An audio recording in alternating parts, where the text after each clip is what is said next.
The Indo-Bangla border Haat, located in Kalaichar of Southwest Garo Hills district, Meghalaya, and Balia Mari in Kurigram district of Bangladesh, has resumed trade on Wednesday after a gap of more than a year due to COVID-19 restrictions in the presence of the district administration officials from both the countries. Earlier, the border Haat was closed down in March 2020 due to COVID-19 and reopened in January 2021. However, it was soon shut down shortly after in view of the second wave of the pandemic.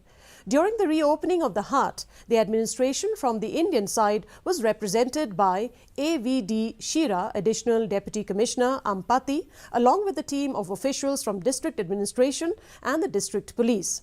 As the border trade reopened, the border residents were visibly excited as they would now be able to resume their business after months of uncertainty and earn a decent livelihood before the start of the Christmas festivities.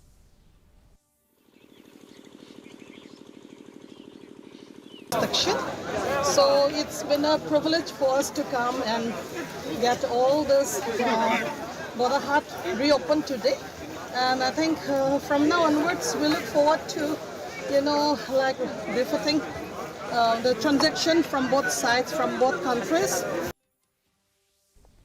Residents of Shillong